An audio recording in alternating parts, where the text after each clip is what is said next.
There's something strangely powerful about the smell of a forest after rain, the earthy, damp scent that clings to decomposing leaves, moss, and ancient tree roots. That smell isn't just nostalgia, it's humus, the richest, most life-giving form of organic matter on Earth. It's the product of decades, sometimes even centuries of natural decomposition, something most gardens desperately lack. If you've ever dug into a raised bed only to find dry, compacted, lifeless soil, even after adding compost, the missing ingredient might just be humus.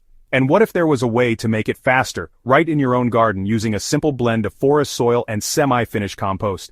In this video, you'll learn the exact layering method to create homemade humus that transforms dead soil into a thriving, sponge-like ecosystem. You'll see how the fungi and microbes from wild forest soil wake up a lifeless garden bed, how compost feeds them into action, and how long it actually takes to see results. Let's break it down step by step. Why is regular compost not enough? Compost is essential. It feeds plants, lightens soil, and returns nutrients to the earth. But compost alone isn't humus. True humus forms when organic matter is broken down slowly by fungi, not just bacteria. Most home compost piles are bacterial heavy and focus on fast decomposition through heat. That's great for recycling kitchen scraps, but it doesn't mimic the quiet, slow-building, fungal-dominant decomposition happening on a forest floor. If your garden soil stays dry, compacted, or sinks every season, it's likely because compost is burning up too fast and not leaving behind stable, moisture-holding humus. Where does forest soil come in? Forest soil is a natural inoculant. It's full of mycorrhizal fungi, actinobacteria, leaf mold, and humic substances. These organisms and compounds are what stabilize soil, form aggregates, hold moisture, and store nutrients long-term. Collecting a few shovelfuls from the top 2 inches of a wooded area, preferably under deciduous trees where leaf litter is abundant, can give your compost a powerful biological upgrade. You're not stealing soil, you're borrowing biology. Always take it respectfully and in moderation from healthy, undisturbed spots.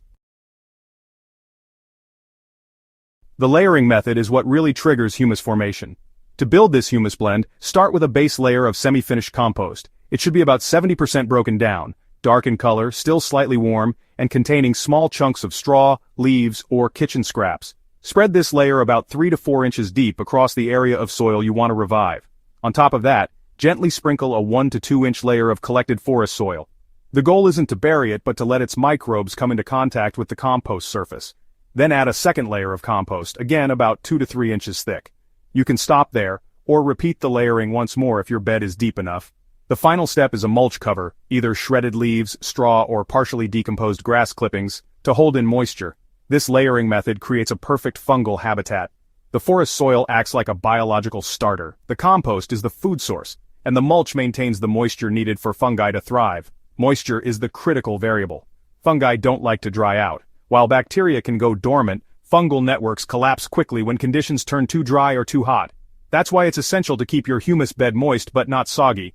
Water it lightly once or twice a week, especially during dry periods. If your mulch layer is thick enough, you'll be able to conserve that moisture without constant watering.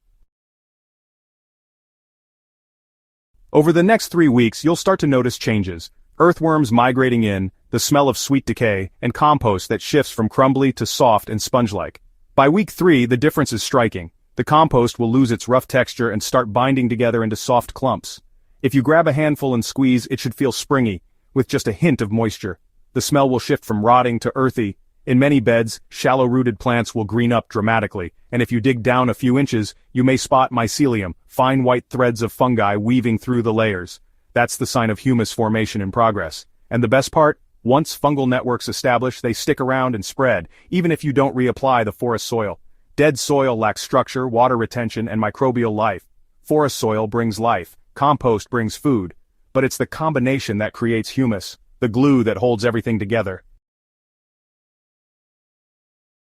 Humus acts like a sponge, storing nutrients, balancing pH, and improving soil texture for the long haul. Unlike compost, it doesn't disappear in one season, it builds year over year, anchoring your raised bed with stable organic matter that doesn't shrink or sink. Most raised beds suffer from what gardeners call the sink, the slow compaction and loss of volume after each season. This is usually because compost alone breaks down too quickly, releasing gases and leaving nothing behind. But when you add forest fungi to the mix, you're no longer just composting. You're building living, stable humus that resists erosion and improves with time. While forest soil is a biological treasure, don't go overboard. A little goes a long way. You only need a thin sprinkling to inoculate your compost. Too much can introduce unwanted weeds or change your soil pH, and always avoid collecting from areas near roads, trails, or where chemicals may have been used. Stick to quiet, undisturbed forest edges if possible. 3 weeks is just the beginning. Over a few months, you'll notice your soil holding moisture longer, smelling richer, and supporting healthier roots.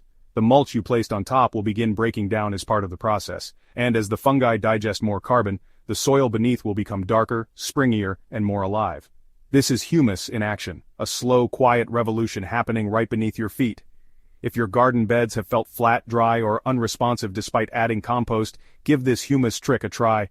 Borrow nature's formula. Invite the forest into your soil. The results might just revive your garden faster than you thought possible. Before you go, don't forget to subscribe to HydroHaven for more practical, proven soil-building hacks just like this one. Share this video with a gardener who's been struggling with lifeless beds, and let's build better soil together one layer at a time.